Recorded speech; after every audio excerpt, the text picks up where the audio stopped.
Welcome back. Today we're taking a fresh look at a really foundational story, the fall of Lucifer. Yeah, and we're going beyond just the surface level here. This is a deep dive. Exactly. Forget the quick summaries. We want to explore this, well, really captivating and tragic narrative. It really is a fall from just incredible light into, Yeah. well, darkness. Yeah. And it raises so many questions about pride, power, good and evil. Right. So our goal today is to really understand where he started Lucifer before the fall, and then pinpoint that, that turning point, the defiance, and think about why this ancient story still resonates. To really get the tragedy, you have to see the height he fell from. The descriptions, they're pretty stunning. They really are. We hear things like, the seal of perfection, full of wisdom and perfect in beauty. Adorned, right? Right. Every precious stone adorned you. Oh. In Eden, the garden of God. Just imagine that. Perfect wisdom, perfect beauty, covered in jewels. In paradise itself, it's almost hard to picture. It suggests someone incredibly important right at the core of the divine order. Not just an angel, but maybe the angel in some ways. And his role fits that picture. Leader of the heavenly choir. His music was like the sound of heaven. Constant praise. And his name itself, Lightbearer, or Morning Star. Yeah, that name speaks volumes, doesn't it? Closeness to the source of light, immense honor. So when you read, "How you have fallen from heaven, O morning star," You feel the loss, something brilliant being snuffed out, the Morning Star. It appears at dawn, heralds the day. It's a position of prominence. leading the choir too, his whole being resonated with that divine harmony, So you have this perfect place, light, love, unending praise. the perfect symphony. Exactly. And Lucifer is right there, a key part of it all. His presence was vital to that beauty, that order. Leading worship, inspiring awe, pure devotion. But even in that perfection, something started to shift, subtly at first. Okay, so that's the big question, isn't it? How does someone in that position, bathed in glory, even start thinking about turning away? And that leads us right to pride, the insidious creep of pride. It wasn't like a switch flipped then. No, not really. More like a slow, inward turn. He starts looking at his own gifts, the beauty, the wisdom, and his focus shifts from the one who gave the gifts to the gifts themselves, and ultimately to himself. Like staring at your reflection until you think the reflection is the real thing. And that's a good way to put it. The texts say, your heart became proud on account of your beauty, and you corrupted your wisdom because of your splendor. So he went from reflecting God's glory to being mesmerized by his own reflection of it. Exactly. And then the questions start. Why just reflect glory? Why not have it inherently? Okay. That's the divergence point. Wanting his own glory, self-aggrandizement. And it didn't stop there, did it? This desire grew. No, it escalated into outright ambition to take over. The texts describe his inner thoughts. You said in your heart, I will ascend to the heavens. I will raise my throne above the stars of God. I will sit enthroned on the Mount of Assembly. I will ascend above the tops of the clouds. I will make myself like the Most High. Wow. That's not just wanting a promotion. That's aiming for the top spot. A direct challenge. It's staggering, isn't it? Yeah. Not just to be like God, but to be God, essentially. To usurp the ultimate authority. So there must have been this intense internal conflict brewing. Submission versus this overwhelming ambition. You can almost feel the tension building in heaven, even if it was hidden at first. But that kind of internal thing, it rarely stays contained, does it? Right. So he starts influencing others. Subtly, it seems. Planting seeds of doubt. Yeah. Whispering discontent among the other angels. Like a politician almost, but on a cosmic scale. Suggesting maybe things aren't fair, or maybe they deserve more. Probably used his charisma, his influence, painted a picture of a different way, maybe appealed to their own sense of worth or potential dissatisfaction, sowing discord. And then the breaking point, open rebellion. What sparked that? It seems he gathered enough support, felt strong enough, and then just declared it.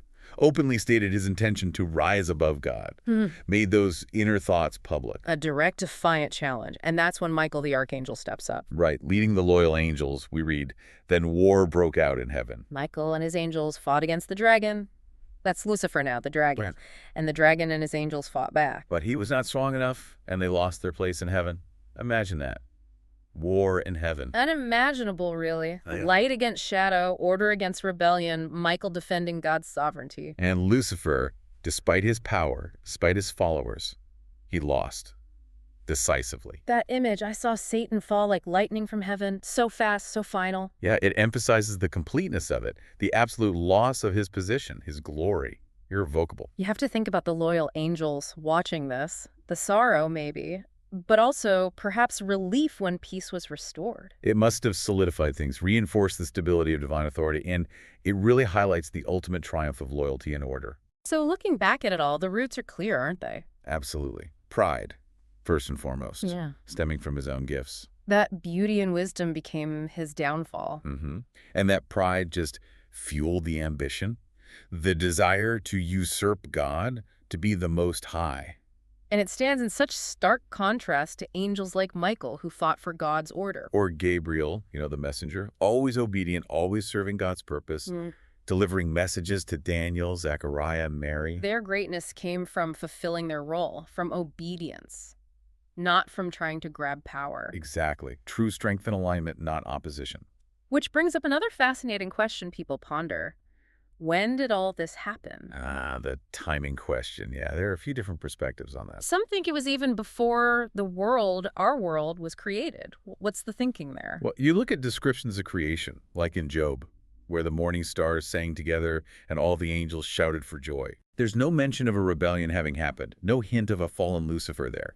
It sounds like pure harmony. Yeah. So the argument is, maybe the fall had already occurred, and he just wasn't part of that celebration. That makes sense. If he was already cast out, he wouldn't be singing with the loyal angels. Okay, what about the idea it happened after creation, but before humans fell? That often ties into the Garden of Eden story. The idea is Lucifer, now Satan, having been cast out, turns his malice towards God's newest creation, humanity. So tempting Adam and Eve becomes his way of continuing the rebellion, striking back at God through them. Precisely.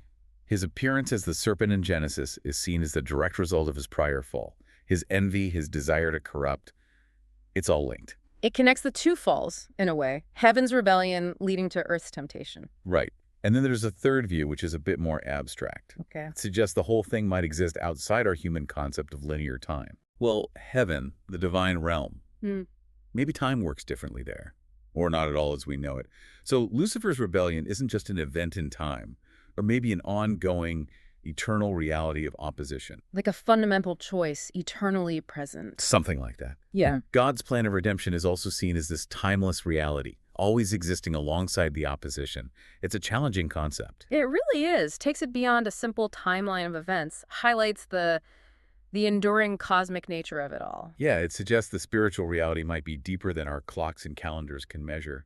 But, regardless of when it happened. The core message stays the same. Exactly. The danger of pride, the value of humility, the reality of divine authority, those lessons hold true. So let's just recap briefly. We've traced Lucifer from this incredible peak of glory. The morning star. Through that subtle internal shift towards pride, then ambition. The I will declarations. Leading to the open rebellion, the war in heaven, and his ultimate defeat. And we contrasted that with the loyalty of angels like Michael and Gabriel. And we touched on those really interesting ideas about when this cosmic drama might have unfolded before creation, after creation, but before humanity's fall, or maybe even outside our framework of time altogether. But running through it all are these powerful themes. Pride destroys, humility and obedience build. God's sovereignty endures. It's a potent story, and it leaves you listening with something to think about, doesn't it? Definitely. Where do we see that tension in our own lives? That pull between pride, wanting our own way, versus humility, serving something bigger than ourselves. It's a timeless question, really. The story offers a stark reflection on those choices. Absolutely. Thanks for exploring this with us today. Welcome back. Today we're taking a fresh look at a really foundational